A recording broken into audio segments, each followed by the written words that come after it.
हमारे जीवन को सुखमय बनाने के लिए एक मंगल स्वरूप रचना है। 2000 वर्ष पहले जिसकी किसी शुभ मुहूर्त में रचना हुई और जो आज अपने परिपूर्ण स्वरूप में हमें उपलब्ध होता है, ऐसी बेजोड़ रचना है। भरत क्षेत्र की बेजोड़ रचना है। उसमें प्रश्न हुआ शिष्य का कि जिस शुद्धात्मा की चर्चा आपने चौथी गाथा में की, एकत्व और विभक्त के रूप में, वो एकत्व विभक्त रूप शुद्धात्मा कौन है? एकत्व और विभक्त माने शुद्ध, एकत्व माने अपने सारे स्वभावों को, सारे स्वरूप को अपने में समेटे हुए, ऐसा तो एकत्व कि जो अपने में से किसी की कोई हानि नहीं होने देता और अपने में अपने से सब भिन्न होने के कारण दूसरे से अपने में कुछ लेता नहीं, किसी को कुछ देता नहीं। ऐसा एकत्व विभक्त रूप जो शुद्धात्म तत्व है, तो कौन है वो? ऐसी अच्छा प्रश्न हमारे मन का प्रश्न किया है। शुद्ध कैसे है वो आत्मा कि जिसे जगत के अनंत अज्ञानी जीव प्रति समय अशुद्ध ही अनुभव करते आए, मोही रागी द्वेषी ही अनुभव करते आए। ऐसा वह आत्मा शुद्ध कैसे है? ऐसा प्रश्न किया ना, बहुत सुंदर प्रश्न है। उसका उत्तर आचार्य देते हैं कि अनादि अनंत है वो, किसी का बनाया हुआ नहीं है और कभी उसका नाश नहीं होता, और नित्य उद्योत स्वरूप है, नित्य प्रकाश स्वरूप है, प्रकाशमान है। नित्य जो निरंतर प्रकाशमान है वो दिखाई क्यों नहीं देगा? उसके अस्तित्व का पता कैसे नहीं चलेगा? उसकी अनुभूति कैसे नहीं होगी? नित्य प्रकाशमान है, नित्य उद्योत रूप है, इसलिए वह क्षणिक नहीं है। क्षणिक हो तो उसका जो अनुभव है वो केवल एक समय का होता है। उसका जो अहम है वो केवल एक समय के लिए टिकता है, फिर नष्ट होता है और आकुलता को पैदा करता है। जो नित्य उद्योत स्वरूप है, नित्य प्रकाश स्वरूप तत्व हूँ मैं, ऐसा ज्ञान और आनंद स्वरूप जिसने ऐसा जाना, तो वह अपने आप को क्षणिक मानकर कभी भी आकुलित नहीं होता। इतनी बात तो आचार्य ने की। ऐसा जो नित्य प्रकाशमान है, स्पष्ट प्रकाशमान ज्योति है, स्पष्ट प्रकाशमान है। सूर्य आसमान में तपता है, लेकिन उस स्पष्ट प्रकाशमान सूर्य को उल्लू देखना नहीं चाहता और वह उसका उदय होने पर अपनी आँख बंद कर लेता है। इसी तरह स्पष्ट प्रकाशमान ज्योति नित्य उद्योत रूप ऐसा जो शुद्धात्म तत्व है, उसको वो तो प्रत्यक्ष अनुभव में आने लायक है, स्वसंवेद्य है। प्रारंभ में आचार्य ने कहा स्वसंवेद्य है वो। ऐसे आचार्य अमृतचंद्र ने अपने मंगलाचरण में स्वानुभूतिया चकास्ते, अपनी अनुभूति से वह हमारे परिचय में आता है, अपनी अनुभूति में उसकी प्रसिद्धि, उसकी जानकारी होती है। ऐसा जो नित्य उद्योत रूप तत्व है उसको अज्ञानी अपनी ज्ञान की आँख बंद करके, शुद्ध ज्ञान की आँख को बंद करके देखना नहीं चाहता। ये अज्ञानी इसीलिए अनंत कष्ट का भागी, अनंत कष्ट का पात्र अज्ञानी बना हुआ है। उस अनंत कष्ट को एक क्षण में समाप्त करने के लिए ये छठी गाथा पर्याप्त है, पर्याप्त गाथा है। तो कौन है वो शुद्धात्मा स्पष्ट प्रकाशमान ज्योति? कि ऐसा, ये जो इतनी बातें ऊपर कही ना, ऐसा है वो एक ज्ञायक भाव, ज्ञायक एक भाव है। ऐसा नहीं कहा देखो आचार्य ने कि वह एक ज्ञायक भाव है, ऐसा नहीं बोला। बात समझने की है, वजनी है। वह एक ज्ञायक भाव है ऐसा न कहकर ज्ञायक जो एक भाव है ऐसा बोले आचार्य। ज्ञायक ऐसा ज्ञायक जैसा ऊपर कहा, अनादि अनंत अविनश्वर नित्य उद्योत रूप स्पष्ट प्रकाशमान ज्योति, ऐसा ज्ञायक जो एक भाव है, जो एक सत्ता स्वरूप पदार्थ है, चैतन्य स्वरूप, ऐसा भाव है, अस्तित्व स्वरूप है। उसका अस्तित्व है, उसका अस्तित्व अनादि से अज्ञान दशा में स्वीकृत नहीं हुआ, इसलिए अनादि संसार नहीं मिटा।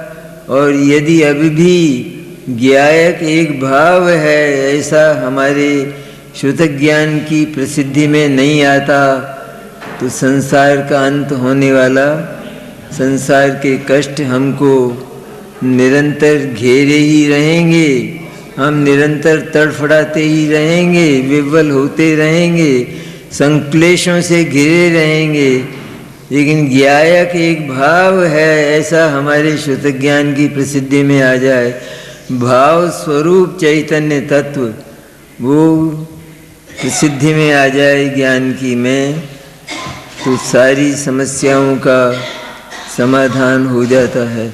मैं केवल इतना हूँ और जो मेरे आसपास 6 द्रव्य हैं, 9 कर्म हैं और भाव कर्म जो स्वयं मेरे भीतर मेरी पर्याय में मोह राग द्वेष के रूप में उत्पन्न होते हैं, उन सबसे न्यारा ज्ञायक जो एक भाव है, वो एक भाव इन सबसे न्यारा है, अलग सत्ता स्वरूप है वो। वह अब उसकी बात आगे और करते हैं ज्ञायक भाव की।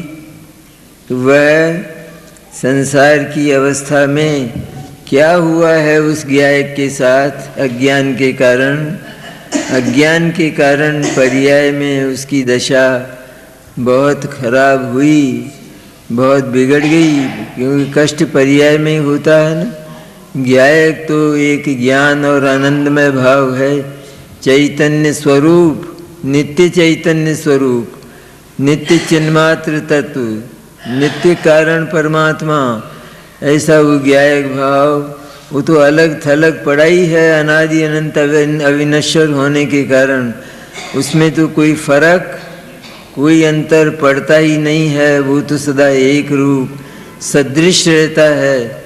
उस ज्ञायक भाव के भूलने के कारण वह स्वयं उस ज्ञायक के लिए आचार्य कहते हैं, एक ओर से देखें तो ज्ञायक अत्यंत शुद्ध मालूम होता है, दूसरी ओर से देखते हैं पर्याय की ओर से तो वह संसार की अवस्था में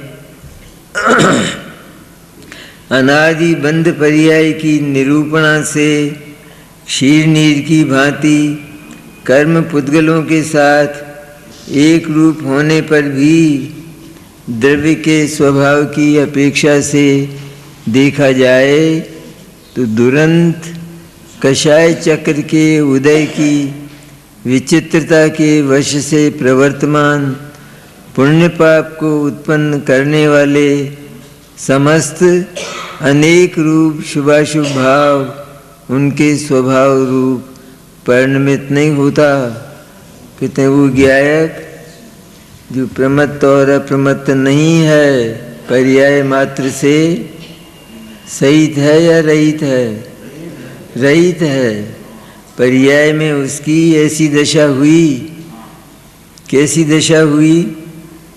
वह संसार की अवस्था में, अज्ञान दशा में अनादि बंध पर्याय की निरूपणा से अनादि से कर्म पुद्गल उसके साथ हैं कि जो उसकी बंध दशा को सूचित करते हैं, उसकी बंध दशा को सिद्ध करते हैं, उसकी अपराधनी वृत्तियों को प्रसिद्ध करते हैं।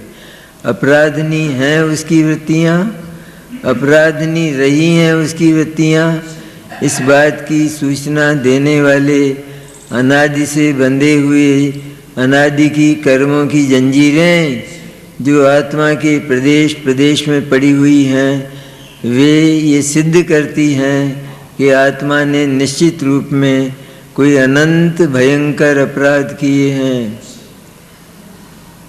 तो वह अनादि संसार, वह संसार की अवस्था में अनादि बंध पर्याय की निरूपणा से, अनादि बंध पर्याय की अपेक्षा से, अनादि से उसकी बंध पर्याय है, उस अनादि की बंध पर्याय की अपेक्षा से क्षीर नीर की भांति कर्म पुद्गलों के साथ एक रूप होने पर भी क्षीर नीर की तरह, क्षीर मन दूध, नीर मन पानी, दूध और पानी की तरह जैसे दूध और पानी एक में एक हो जाते हैं पर एक में एक नहीं होते, न्यारे ही रहते हैं।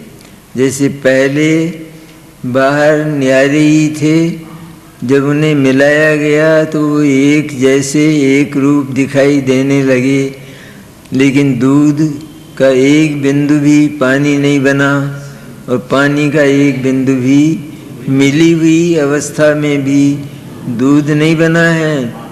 इसी तरह आत्मा अपनी अपराधनी वृत्तियों के कारण अनादि से कर्म पुद्गलों के साथ क्षीर नीर की तरह, दूध और पानी की तरह एक रूप होने पर भी एक जैसा हो रहा है ना।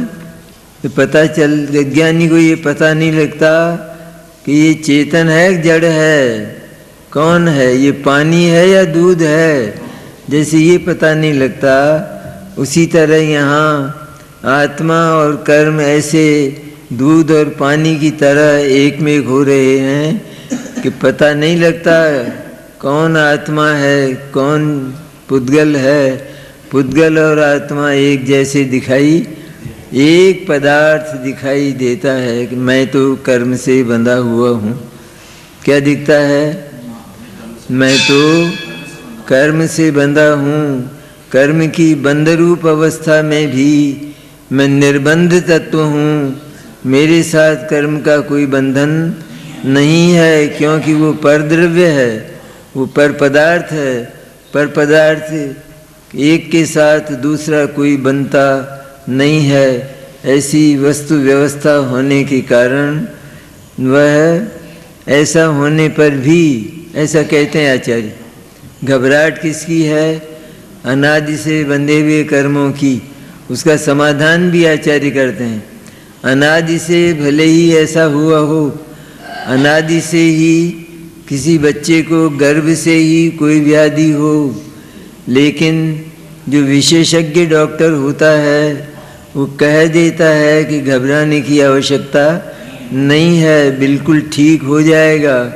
उसी प्रकार डॉक्टर कुंद कहते हैं, डॉक्टर अमृतचंद्र कहते हैं कि अनादि से कर्म पुद्गलों के साथ एक में एक होने पर भी और उनके साथ एक में एक जैसा दिखाई देने पर, एक रूप होने पर, मैंने एक रूप जैसा दिखाई देने पर भी, और उन कर्मों के उदय निरंतर चलने पर भी, उन कर्मों के उदय में मैं रागी द्वेषी हो जाता हूँ, ऐसा मानने के कारण निरंतर मोह राग द्वेष की प्रवृत्तियां होने पर भी इतना लेना इसमें।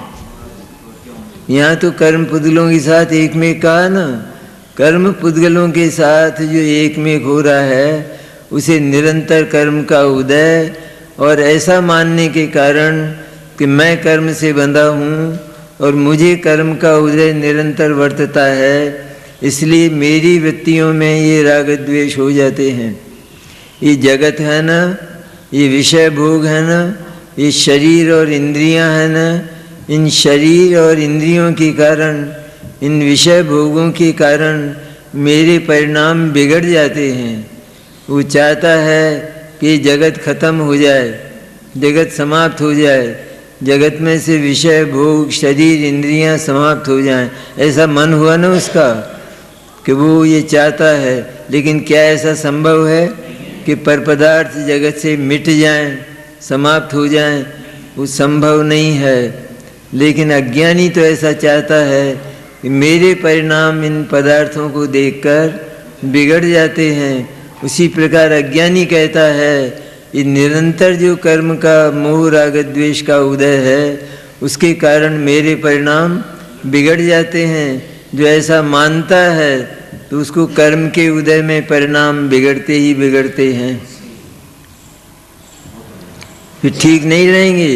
फिर तो उधर कर्म का उदय और इधर उसके मोह राग द्वेष के परिणाम क्यों हुए ये? क्योंकि वो अपने को ऐसा मानता है कि एक क्षीर और नीर की तरह कर्म पुद्गलों के साथ मैं एक में हो गया हूँ, मैं कर्मों से बंध गया हूँ। कर्मों से छूटने का उपाय तो ध्यान त्याग और तपस्या है, और कोई उपाय नहीं है। लेकिन उस अज्ञानी को यह पता नहीं लगता कि इन कर्म पुद्गलों के बीच में भी जैसे क्षीर और नीर दोनों एक में एक नहीं हुए, उसी प्रकार आत्मा भी ज्ञायक के प्रदेश प्रदेश में कर्म है या नहीं है आत्मा के। इसी तरह आत्मा जिसको यहाँ ज्ञायक कहा वह परमात्म तत्व, वह चैतन्य तत्व, और कर्म वे कभी भी दो द्रव्य होने के कारण, दो द्रव्यों में परस्पर एक दूसरे के प्रति अत्यंत नास्ति, अत्यंत अभाव होने के कारण वे कभी भी एक में एक नहीं होते। इसलिए उनको अलग अलग करके अपनी दृष्टि में, अपने ज्ञान में मिली हुई अवस्था में ही उनको अलग अलग करके अगर हम देखें तो दूध शुद्ध दिखाई देगा या अशुद्ध दिखाई देगा? दोनों को न्यारा न्यारा। देखो दूध जितना है 1 किलो है दूध, तो दूध 1 किलो है। ऐसा पानी को उस समय बिल्कुल गौण कर दिया जाए तो उस समय कैसा दिखाई देगा? दूध एकदम शुद्ध ही है या नहीं? शुद्ध है। वो तो एक क्षण के लिए दोनों निकट निकट आने से उसकी पर्याय में ये अंतर पड़ गया है, पर पर्याय के अंतर से द्रव्य जो सत्ता स्वरूप मूल चीज़ है उसमें अंतर नहीं पड़ता है, वो सदा एक रूप रहता है। उसकी एक रूपता खत्म हो जाए तो केवल पर्याय मात्र रहने से सर्व पदार्थ का नाश हो जाएगा। पर्याय मात्र रहेगी तो क्या होगा? क्यों उसमें तो प्रति समय पर्याय का व्यय होता है, पर्याय का नाश होता है। इसलिए द्रव्य ही अगर न रहे, वस्तु ही अगर न रहे, चीज़ ही अगर न रहे, पदार्थ ही अगर न रहे, तो केवल पर्याय मात्र तो वो सारे पदार्थ को नष्ट कर देगी। संपूर्ण नाश। इस विश्व में कुछ भी बचने वाला नहीं है। अगर द्रव्य न हो और पर्याय मात्र हो तो पर्याय का तो प्रति समय नाश होता है, तो एक ही बार हो गया नाश। अब उत्पन्न कहाँ से होगी? जब द्रव्य नहीं है तो उत्पाद किसका होगा? पदार्थ ही नहीं है तो पर्याय किसकी होगी? इसलिए पर्याय ही नहीं होगी और द्रव्य भी नहीं होगा। इस प्रकार सर्वथा अभाव का प्रसंग आता है। तो उसके होने पर भी, दोनों मिले हुए होने पर भी, अरे हरिजन और महाजन दोनों पास पास बैठ जाएं तो क्या दोनों का असर एक दूसरे में आ जाता है?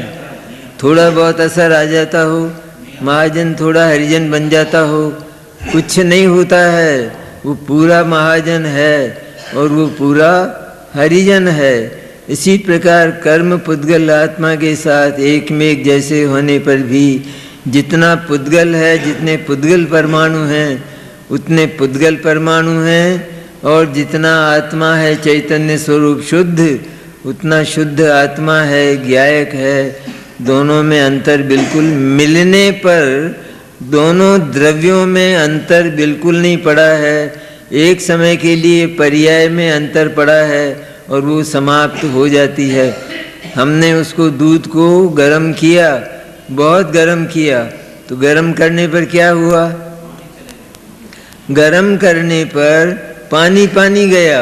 ये अग्नि को किसने समझाया? अग्नि को शिक्षा किसने दी कि तू केवल पानी पानी को तो शोषण कर लेना और दूध को रहने देना। लेकिन होता क्या है कि जो विकार है उसका नाश होता है और निर्विकार बना रह जाता है, निर्विकार द्रव्य बना रह जाता है, और निर्विकार द्रव्य बना रहने पर का संयोग समाप्त हो जाने पर फिर निर्विकार पर्याय पैदा हो जाती है। ऐसी स्थिति, लोक की भी ऐसी व्यवस्था, इसी तरह यहाँ भी ऐसी व्यवस्था कि यदि वो कर्म पुद्गलों के साथ एक रूप दिखाई दे रहा है तो भी वह एक रूप नहीं हुआ है, तो द्रव्य स्वभाव की अपेक्षा से देखा जाए। अब क्या कह रहे हैं कि दोनों एक में एक दिखाई देने पर भी द्रव्य की ओर से तो देखो, सोने में अगर तांबा मिल गया है तो द्रव्य की ओर से तो देखो, जितना तांबा मिला है उतना तांबा है या नहीं है, और जितना स्वर्ण है उतना स्वर्ण है या नहीं है। तो जितना स्वर्ण है उतना स्वर्ण है, तो जो परीक्षक है, जो ज्वेलर है, उसकी दृष्टि केवल स्वर्ण पर रहती है, वो स्वर्ण के ही दाम देता है, स्वर्ण के ही दाम लेता है।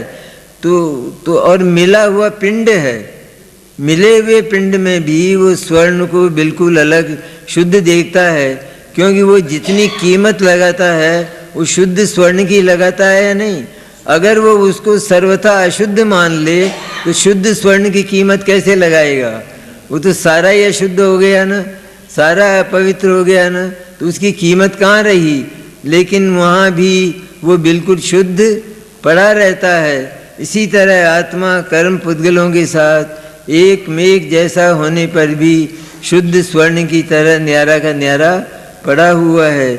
इसलिए द्रव्य की ओर से देखो, पर्याय की ओर से मत देखो। पर्याय में तो भ्रांति के कारण कि मैं कर्म से बंधा हूँ। आत्मा में क्या होती है? विकार की पर्याय। आत्मा में विकार क्या होगा?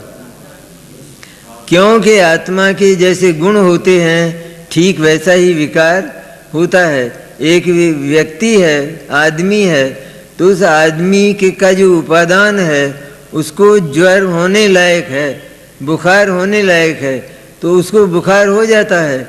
लेकिन एक जो शिला है वो भी गर्मी में बहुत ज़्यादा गर्म होती है और उस पर धूप गिरती है, तो बहुत गर्म हो जाने पर भी उसको बुखार, गर्म तो कितनी होती है थर्मामीटर लगा के देखा जाए तो, लेकिन फिर भी उसको बुखार नहीं होता।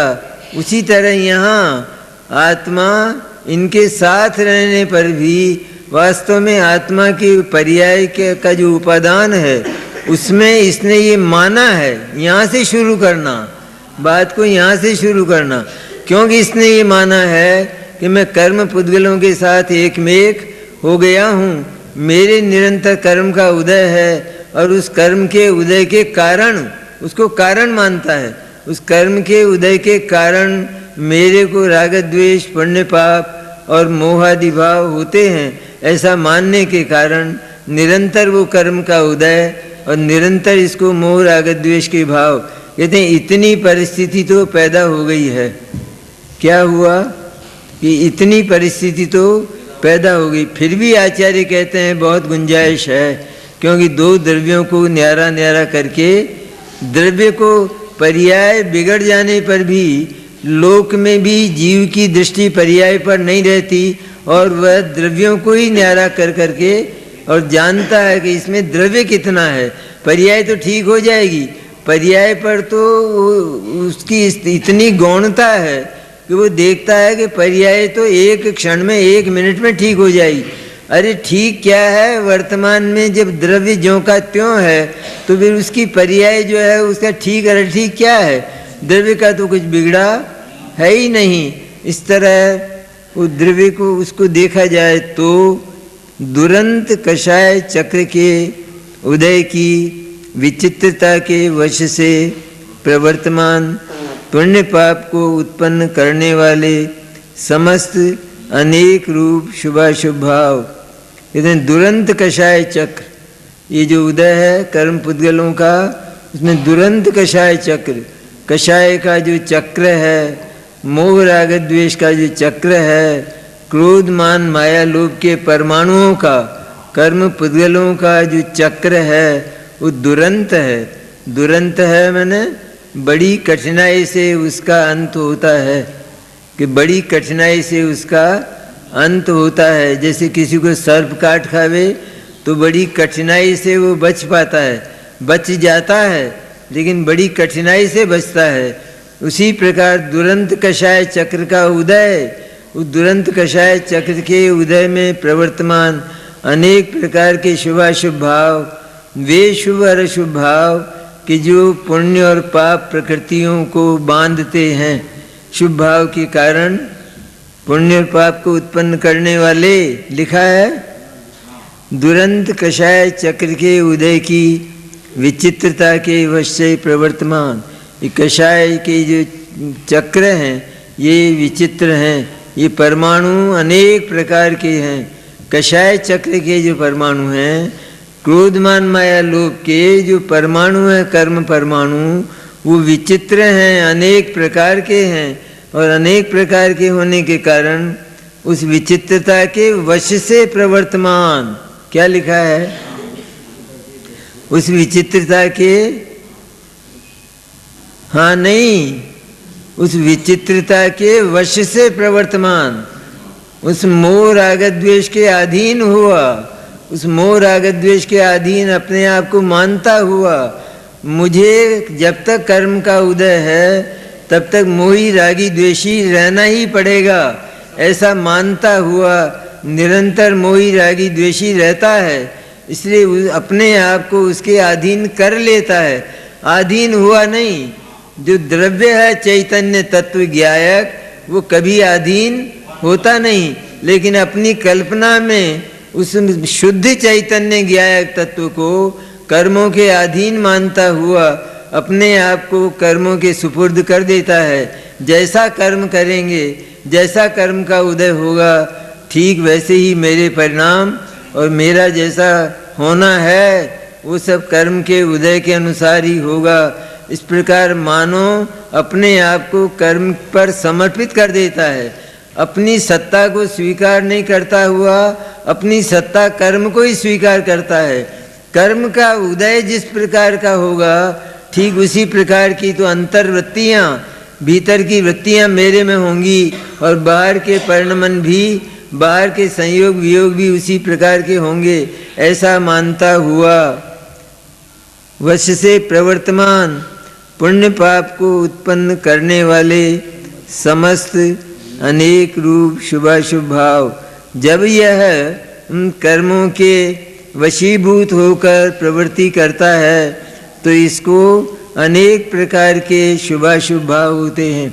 उधर तो विचित्र प्रकार के की वो कषाय चक्र की प्रवृत्तियाँ, विचित्र प्रकार के परमाणु, इधर विचित्र प्रकार के अनेक प्रकार के शुभाशुभ भाव, वे शुभाशुभ भाव पुण्य और पाप को उत्पन्न करते हैं।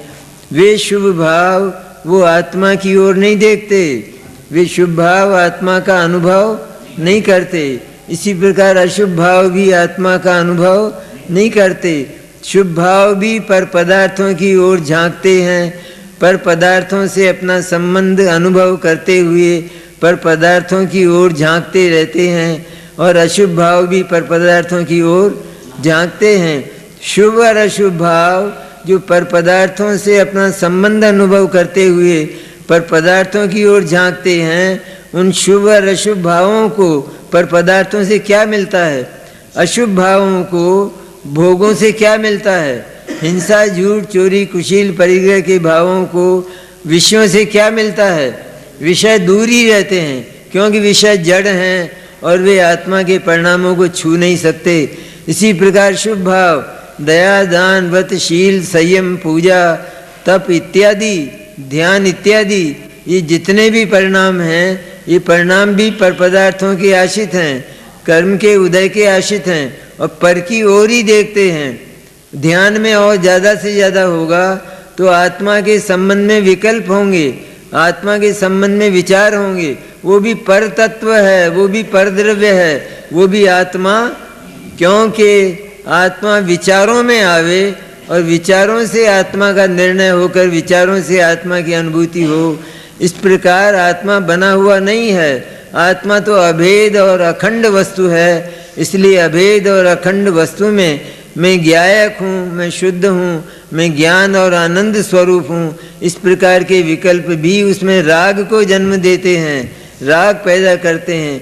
इसलिए मोटे प्रकार के शुभ और अशुभ भाव वो तो दूर रहें, लेकिन आत्मा में स्वयं आत्मा के संबंध में उत्पन्न होने वाली वृत्तियाँ, आत्मा का चिंतन करने वाली, वे भी राग को जन्म देने वाली होने से आत्मा की वास्तव में नहीं है, अब उनसे भी आत्मा की अनुभूति नहीं होती। तो ये वो भी शुभ भाव हैं। तो वो शुभ भाव और अशुभ भाव, जो अशुभ भाव से पाप का बंध होता है, पाप प्रकृतियों का, और शुभ भाव से पुण्य प्रकृतियों का बंध होता है। तो पुण्य और पाप को उत्पन्न करने वाले, पुण्य और पाप कर्म, कर्म पुण्य और पाप को उत्पन्न करने वाले, पुण्य और पाप के कर्मों को लाने वाले, उनका आश्रय करने वाले, उनका बंध करने वाले अनेक प्रकार के शुभाशुभ भाव, विचित्र प्रकार के ये जो शुभ और अशुभ भाव होते हैं, इन रूप व परिणमित, उनके स्वभाव रूप परिणमित नहीं होता। उन शुभ और अशुभ भावों के स्वभाव रूप आत्मा परिणमित नहीं होता, क्योंकि शुभ और अशुभ भाव पर से संबंध वाले भाव होने के कारण हमेशा ही पराधीन होते हैं। और आत्मा, शुद्धात्मा, ज्ञायक चैतन्य तत्व, वो सदा ही त्रिकाल स्वाधीन तत्व है। तो वो स्वाधीन तत्व है और ये सदा पर की ओर देखने वाले, पर से आशाएं रखने वाले, पर विश्वास रखने वाले, ये इस प्रकार के परिणाम है शुभ और अशुभ परिणाम। कोई भी शुभ और अशुभ परिणाम ले लो, कोई भी दुनिया का कोई भी शुभ और अशुभ भाव, वो परावलंबी और पराधीन ही होता है। स्वावलंबी अर्थात उसके द्वारा आत्मा की अनुभूति नहीं होती, वो दंडनीय होता है। क्योंकि उनमें जो भाव होते हैं, शुभ भाव में जो विकल्प होते हैं, उन विकल्पों की पूर्ति उन वस्तुओं के द्वारा कि जो विकल्प के विषय हैं, वो विषय उन विकल्पों की पूर्ति नहीं करते। हम विकल्प कुछ करते हैं और जिन पदार्थों के संबंध में विकल्प करते हैं, विचार करते हैं, उनमें होता कुछ और है। इसलिए विकल्पों के अधीन जगत के पदार्थ नहीं है। इसलिए फिर भी ये उन पदार्थों की ओर झांकते हैं। तो ये भाव वास्तव में कुछ भी उत्पादन नहीं करते, ये भाव केवल आकुलता उत्पादन करते हैं, केवल आकुलता होती। क्योंकि इन भावों में चाह तो ये जाता है कि पदार्थ मेरे अनुकूल परिणमित हो जाए, मैं जैसा चाहूँ वैसा जगत में परिणमन हो, ये चाहता तो यह है। लेकिन होता क्या है कि उसके विपरीत होता है, उसके विपरीत परिणमन होता है। और ये भाव निरंतर पर पदार्थों की ओर देखते ही रहते हैं, झांकते ही रहते हैं। इसलिए ये पराधीन परिणाम है और आत्मा स्वाधीन परिणाम है। पराधीन है और अकिंचित कर हैं, ये एक बड़ी बात। अकिंचित कर हैं अर्थात चाहे कितने ही असंख्य शुभाशुभ भाव हों, लेकिन वे शुभाशुभ भाव पर पदार्थों में जिनको वो विषय बनाते हैं, उनमें रंच मात्र भी परिवर्तन नहीं ला सकते और उनको अपने अनुकूल नहीं बना सकते। इसलिए ये अकिंचित कर हैं अर्थात कुछ भी करने लायक, ये कुछ भी करने लायक न होने के कारण, और ये अपने आप को कुछ भी करने लायक मानते हुए पैदा होते हैं। उस मान्यता से इनका जन्म होता है। मोह के कारण इन राग द्वेष के और शुभाशुभ भावों का जन्म होता है, तो उसके कारण, जन्म होने के कारण ये तो मानता ही रहता है कि पर पदार्थों में कुछ होना चाहिए, मेरी व्याधि मिटना ही चाहिए। ऐसा मानता हुआ व्याधि बढ़ती जाती है, चिकित्सा बढ़ती जाती है और व्याधि बढ़कर मौत को ले आती है, लेकिन वो विकल्प कुछ भी करने में सहायक नहीं होता। इसलिए ये विकल्प सारे के सारे अकिंचित करें। शुभ अशुभ भाव तो अकिंचित कर रहे ही सही, लेकिन शुभ भाव भी अकिंचित कर रहे हैं। कुछ भी कर, अकिंचित कर मैंने कुछ भी करने लायक नहीं है। पर पदार्थों से संबंध जोड़ते हुए भी ये पर पदार्थों में कुछ कर नहीं पाते हैं, इसलिए शुभाशुभ भावों की भी बिल्कुल व्यर्थता है। फलस्वरूप उन शुभाशुभ भावों से दूसरे का जो भला चाहता है तो वहाँ पर पुण्य कर्म बंधता है।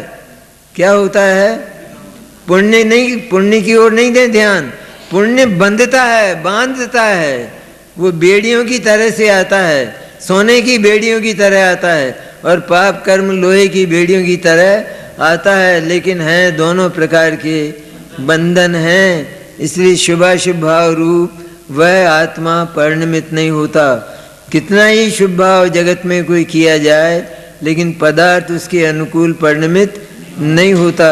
इसलिए शुभ भाव और अशुभ भाव रूप वो शुद्धात्मा, जिसको यहाँ ज्ञायक कहा, वह ज्ञायक चैतन्य तत्व कभी भी शुभ नहीं होता और अशुभ नहीं होता, किंतु वह शुभ और अशुभ दोनों से पार, दोनों से न्यारा किया जाता है, या वो दोनों से न्यारा हो जाता है, ऐसा नहीं, दोनों से वो न्यारा ही पड़ा है शुभाशुभ भावों से। इसलिए भले ही अनादिकाल से और अभव्य को अनंत काल तक शुभाशुभ भाव चलते रहेंगे, तो भी ज्ञायक उसको बिल्कुल शुभाशुभ भाव रूप न होकर भगवान आत्मा के रूप में निरंतर ही पड़ा रहेगा। उसमें कुछ भी अंतर पड़ने वाला, क्योंकि शुद्धात्मा में, ध्रुव आत्म तत्व में कभी कोई अंतर पड़ता नहीं है। इसलिए शुभ और अशुभ भाव रूप वो ये दंडनीय भाव हैं, क्योंकि अकिंचित कर हैं। अरे इनका कोई उत्पादन नहीं होता, इन भावों से कुछ नहीं होता। तू ये चाहता है कि मैं ये आसमान के तारे तोड़ूं, इन भावों का क्या होने वाला है? अगर कोई व्यक्ति ये इस प्रकार के परिणाम करता हुआ और भूखा रहकर उपवास करके, मैं तो जब तक ये आसमान के तारे नहीं तोड़ लूँगा तब तक उपवास करूँगा, ऐसा करता हुआ, वो भाव तो उसके अच्छे हैं ना, कि मुझे आसमान के तारे चाहिए, ये आसमान के तारे मैं ज़मीन पर खिला दूंगा, ऐसा उसका भाव है। तो ऐसे भाव करते हुए भी वो दंडनीय होता है कि इसका दिमाग खराब हो गया है, इसको पागल खाने में भेजो, तो उसको दंडित किया जाता है शुभ भाव होने पर भी। इसी प्रकार आसमान की ओर पत्थर फेंकने वाला, उसको भी उस पागल खाने में भेजा जाता है। तो दोनों प्रकार के परिणाम वो अकिंचित कर होने के कारण और पर पदार्थ के साथ संबंध न होने पर भी पर पदार्थों के साथ संबंध का अनुभव करने के कारण दोनों भाव दंडनीय अपराध हैं। दया, दान, व्रत, शील, पूजा, संयम, उपवास, 10 लक्षण धर्म का उपवास, 10 लक्षण धर्म की पूजा, क्या है ये? और हिंसा, झूठ, चोरी, कुशील, परिग्रह के भाव, क्रोध, मान, माया, लोभ के तीव्र भाव क्या हैं? ये सारे अपराधी परिणाम हैं।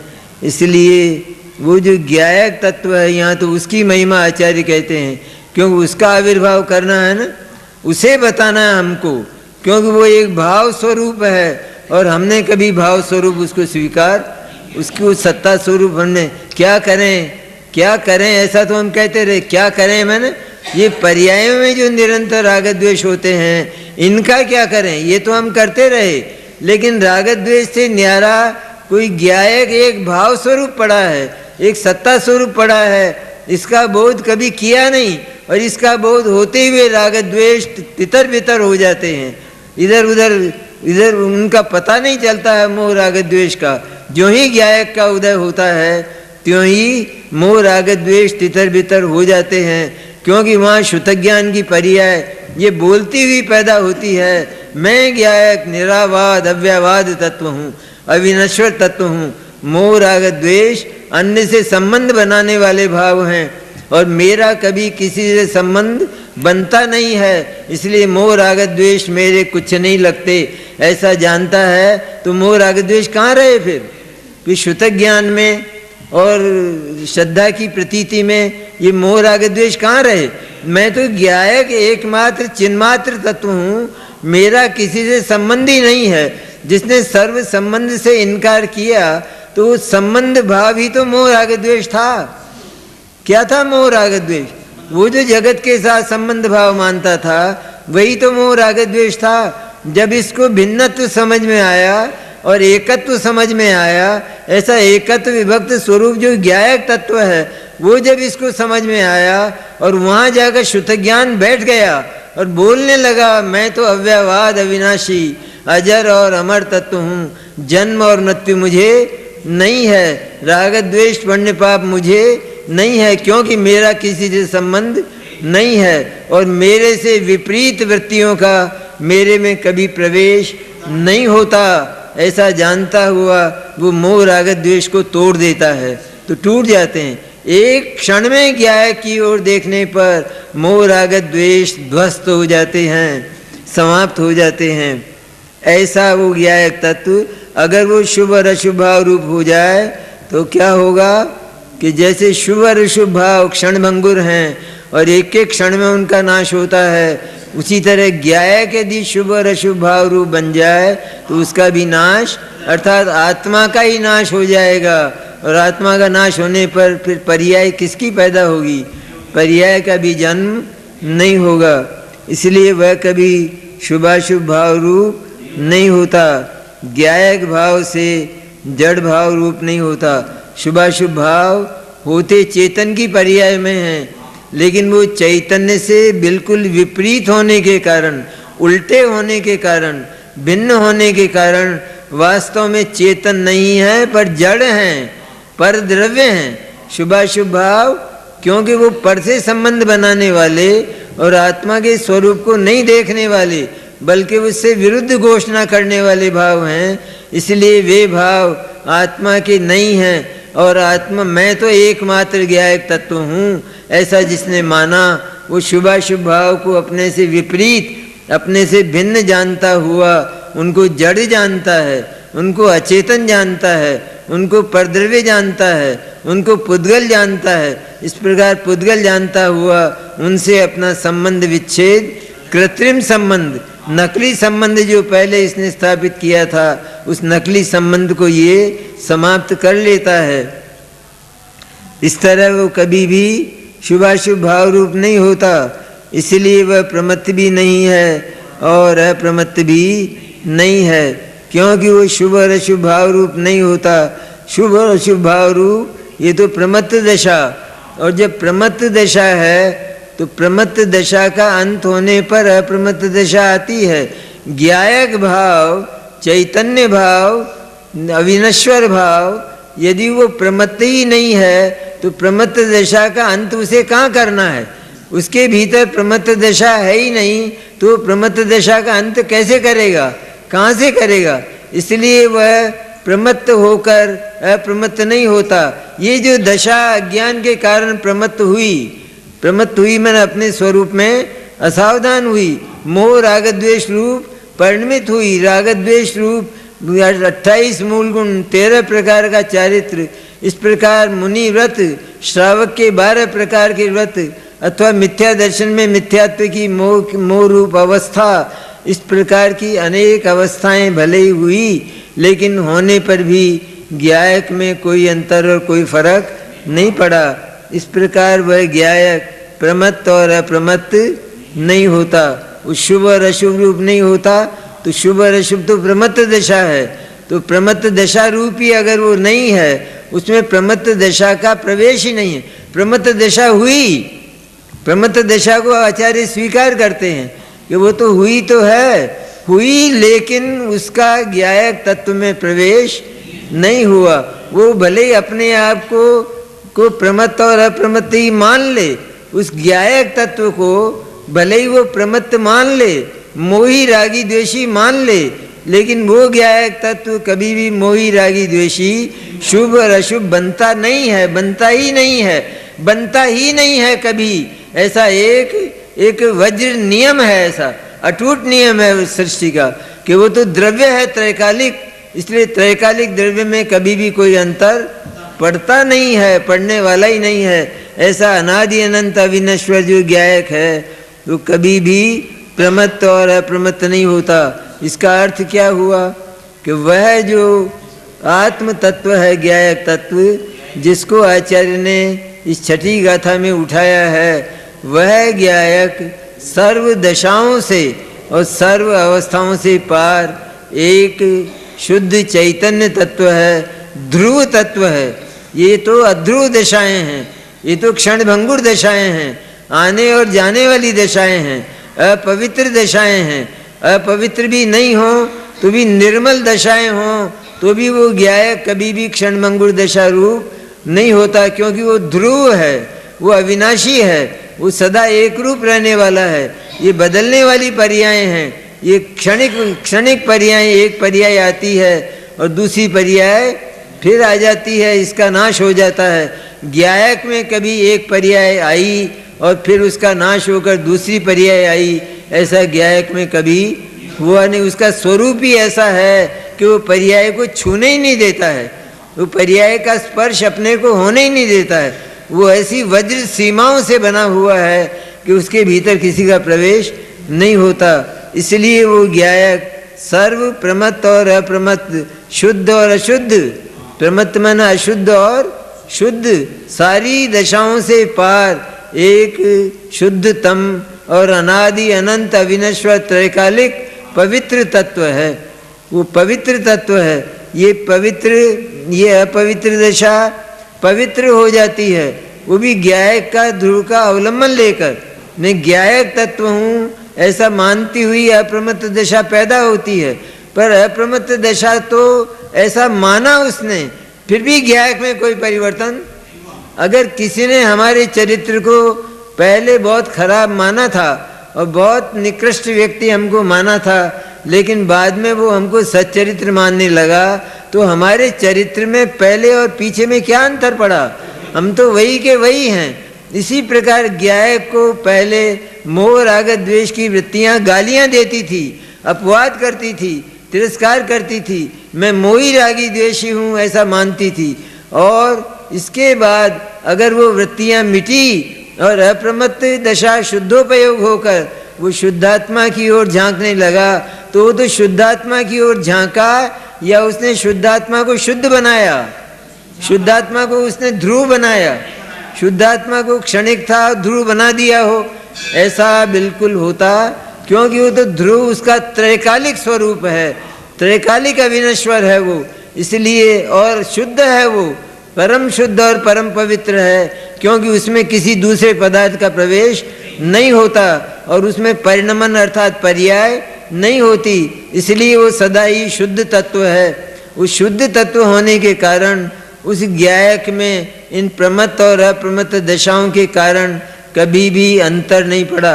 अनादि से प्रमत्त दशा अज्ञान के कारण चली ना, प्रमत्त दशा आई ना तीसरे गुण स्थान तक, चौथे गुण स्थान से सम्यक दर्शन हुआ तो भी राग द्वेष के परिणाम, और छठे गुण स्थान तक शुभ परिणाम 28 मूल गुण वाले वो शुभ परिणाम भी रहे, लेकिन तो भी ज्ञायक में कोई फर्क नहीं पड़ा।